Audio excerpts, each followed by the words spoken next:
교재는 직접 읽어보시기 바라며 바로 설교로 넘어가도록 하겠습니다. 설교에 앞서 제가 한 가지 질문을 드리겠습니다. 두 가지 중에서 나는 무엇을 원하고 무엇을 선택할지 한번 마음속으로 생각해 보시기를 바랍니다. 첫 번째는 나는 하나님을 영화롭게 하는 삶을 살아갈 것인가? 그리고 두 번째는 나는 나를 위한 삶을 살 것인가? 여러분은 이 두 가지 중에서 어떠한 것을 선택하며 살아가고 계십니까? 그리고 무엇을 선택하고 싶으십니까? 혹시 하나님을 위한 삶을 살아가겠다라고 생각은 하지만 하나님을 이용해서 나의 만족을 채우고자 하며 살아가고 있지는 않으십니까?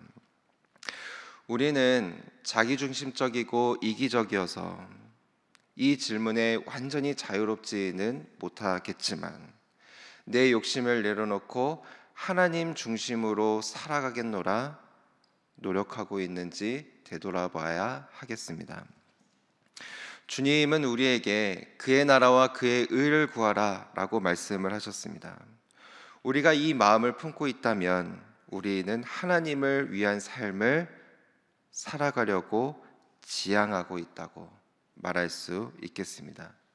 이 마음은 하나님께서 기뻐하는 마음이라고 믿습니다.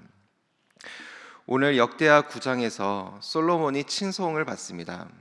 역대기에 따르면 솔로몬은 하나님께서 선택한 왕이었고 모세의 규례대로 다윗의 규례대로 하나님의 말씀대로 행하는 그런 왕이었습니다. 그리고 하나님을 위해서 하나님의 성전을 지은 왕이었죠. 그래서 칭송을 받았습니다. 솔로몬을 칭송한 사람은 스바의 여왕입니다. 9장에서 스바의 여왕이 낙타를 타고 무려 1920km나 되는 거리를 여행한 끝에 솔로몬을 방문하게 됩니다. 1절의 말씀을 보시면 많은 시종과 함께 향품과 많은 금과 보석을 실어서 왔다. 솔로몬의 초청을 받아서 온 것은 아니었습니다. 그가 솔로몬의 어마어마한 소문을 많이 듣고 그것을 확인하기 위해서 온 것이었습니다. 스바 여왕은 성전과 왕궁을 보게 됩니다. 솔로몬의 지혜와 식탁에 있는 먹을거리와 신하들의 모습, 신하들이 입은 옷들 자세히 보았습니다. 그 중에서 솔로몬의 지혜와 성전을 보았는데 감탄을 하면서 이렇게 말을 하였습니다. 내가 당신의 소문을 들었었는데 내가 와서 보니까 내가 들은 소문보다 훨씬 더 감동적입니다. 솔로몬의 지혜가 참 대단합니다. 이렇게 감탄을 하였습니다. 그리고 4절의 말씀을 보시면 4절 맨 마지막에 이렇게 말씀합니다. 무엇을 보고 정신이 황홀하여 정신이 다시는 없었다, 이런 뜻입니다. 그만큼 대단했다라는 것이죠. 정신이 황홀하여, 이 본문의 히브리 원어가 열왕기상 10장 5절을 포함해서 구약 성경에 3번이 나옵니다. 3번 모두 이방인들이 하나님께서 하신 일들을 보고 놀랐을 때 이 말을 사용하였습니다. 그러니까 이 말은 단순히 솔로몬의 업적이 아니라 솔로몬을 통해 하나님께서 이루신 그 업적을 보고 놀랐다, 인정한다라는 뜻이 간접적으로 내포되어 있는 것입니다. 그러니까 하나님께서 행하신 일을 보고 놀랐다라는 거예요. 우리 이어서 8절의 말씀, 9장 8절의 말씀 함께 읽어보겠습니다. 시작.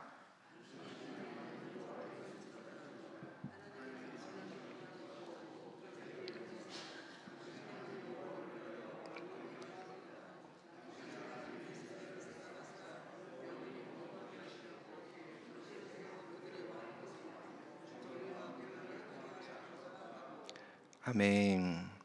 당신의 하나님 여호와를 송축할지로다. 하나님이 당신을 기뻐하시고 그 자리에 올리사.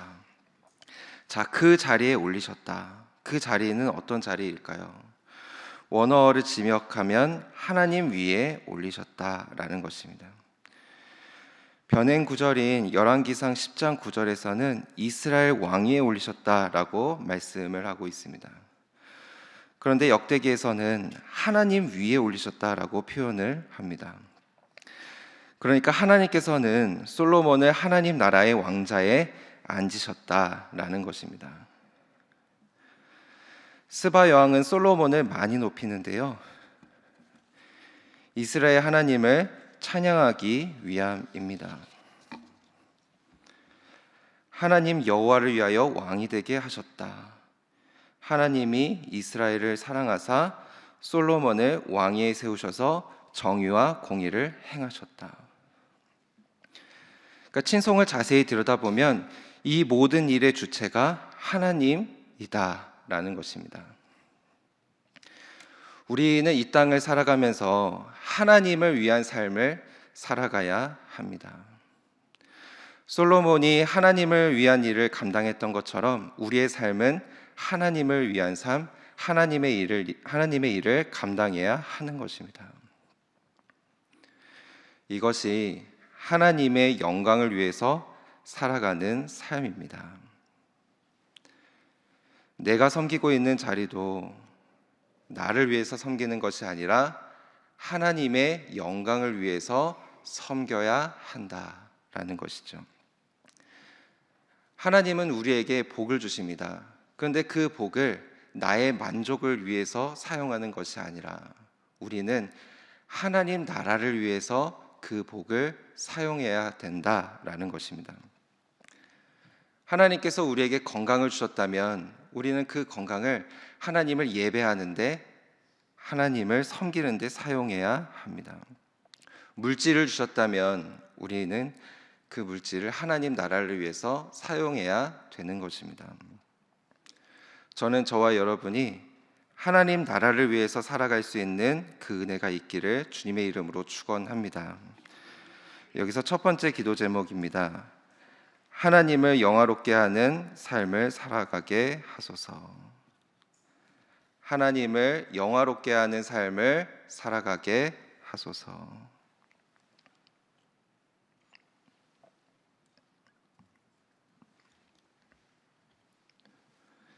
하나님을 영화롭게 하는 삶을 살아가게 하소서.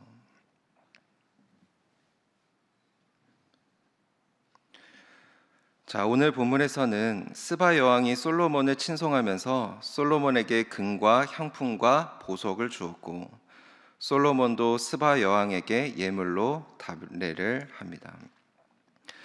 자, 역대기는 솔로몬의 좋은 면을 많이 묘사를 하는데요, 그러나 솔로몬이 하나님만 바라보는 삶을 살아갔던 것은 아니었습니다. 솔로몬은 이방 여인들을 취하기도 했었죠. 그 이방 여인들을 통해서 이방 신들을 섬기기도 하였습니다. 우상 숭배의 죄가 이어졌습니다. 그의 마음은 하나님께 향하지 못했던 것이었죠. 그리고 13절을 보시면 솔로몬의 세입금의 무게가 금 666달란트요 라고 말씀하고 있습니다. 솔로몬은 1년 동안 금 666달란트라는 큰 세입금을 받았습니다. 666달란트 금, 환산하면 약 23톤에 해당하는 엄청난 양입니다. 주변 국가로부터 많은 조공을 받았다고 할지라도 백성들에게 많은 양을 거두었다라는 것을 알 수가 있습니다. 그러니까 백성들의 삶도 많이 힘들었었겠죠. 그것으로 금 방패를 만들고 상하 보좌에 순금을 익히고 자신을 위하여 금으로 도배하고 말과 마병을 가졌습니다. 솔로몬의 마음은 물질적인 것으로 인해서 하나님과 멀어지기도 하였습니다. 신명기 17장 17절에는 이렇게 말씀하고 있습니다. 아내를 많이 두어 그의 마음이 미혹되게 하지 말 것이며 자기를 위하여 은금을 많이 쌓지 말 것이며 라고 말씀을 하셨습니다. 그러니까 솔로몬은 이 말씀을 지키지 못했던 것이었죠. 그는 하나님을 영화롭게 하는 인생이었던 반면에 역대기서는 감추고 싶어 하지만 이 솔로몬이 자기의 삶을 선택하느라 하나님과 멀어지기도 하였습니다. 그래서 우리는 늘 겸손해야 되는 것입니다. 하나님의 말씀을 따르고자 몸부림치며 살아가야 합니다. 우리가 언제 넘어질지 모르는 거예요. 그래서 우리는 말씀을 늘 가까이 하고 회개하는 삶을 살아야 하는 것입니다. 내 마음의 중심이 어디에 있는가 우리는 우리의 내면을 점검하면서 나아가야 하는 것이죠. 그래서 저는 저와 여러분이 말씀 안에서 내면을 점검하면서 하나님 중심의 삶을 살아갈 수 있는 저와 여러분들이 될 수 있기를 주님의 이름으로 축원합니다. 여기서 두 번째 기도 제목입니다. 하나님의 말씀과 기도로 나의 내면을 점검하게 하소서. 하나님의 말씀과 기도로 나의 내면을 점검하게 하소서.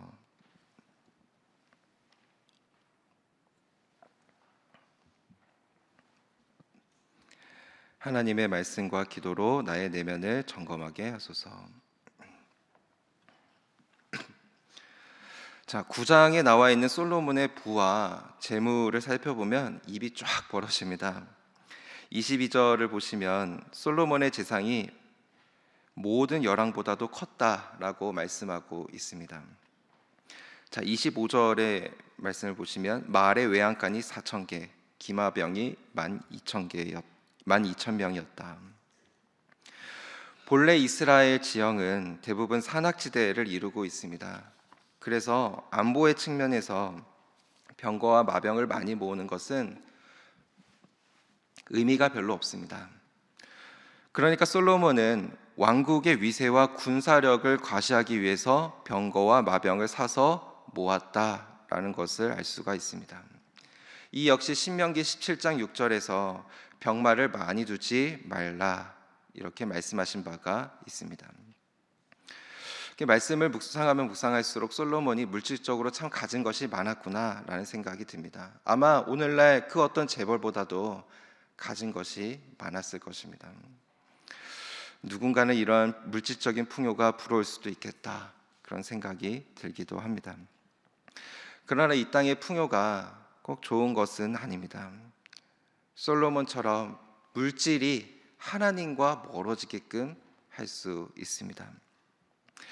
그리고 솔로몬이 온 이스라엘을 40년 동안 다스렸다가 이 땅의 삶을 마무리했던 것처럼 언젠가 우리도 이 땅의 삶을 마무리하게 될 것입니다. 우리가 이 땅에서 많은 것을 가졌다 할지라도 우리가 천국에 갈 때 그 많은 재산들을 보따리 싸가지고 가져갈 수 있는 것도 아닙니다. 천국에서 우리가 하나님을 배우게 될 때 하나님께서 재산을 이 땅에서 많이 모았다고 칭찬을 해줄 것도 아니에요. 오히려 내가 가진 것을 하나님 나라를 위해서 하나님을 위해서 나눌 때 하나님께서는 칭찬하실 것이라고 믿습니다. 그래서 우리는 많이 가지려고 애쓰는 삶이 아니라 가진 것들을 나누려고 노력하는 삶을 살아야 하는 것입니다. 그것이 의미가 있는 것입니다. 우리의 가진 재산들도 나누고 물질적인 것들이 있다면 함께 나누고 우리의 시간이 있다면 시간도 하나님을 위해서 드리고 그렇게 하는 거예요. 저는 저와 여러분이 가진 것을 나누는 삶의 축복이 있기를 원합니다. 여기서 세 번째 기도 제목입니다. 내가 가진 것을 나누는 삶을 살게 하소서. 내가 가진 것을 나누는 삶을 살게 하소서.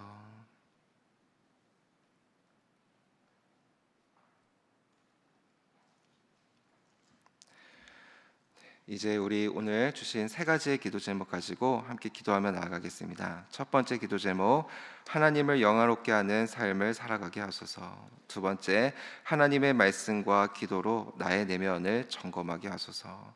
세 번째, 내가 가진 것을 나누는 삶을 살게 하소서. 우리 세 가지의 기도 제목을 가지고 함께 기도하며 또 각자 갖고 있는 기도 제목을 가지고 기도하며 나아가도록 하겠습니다.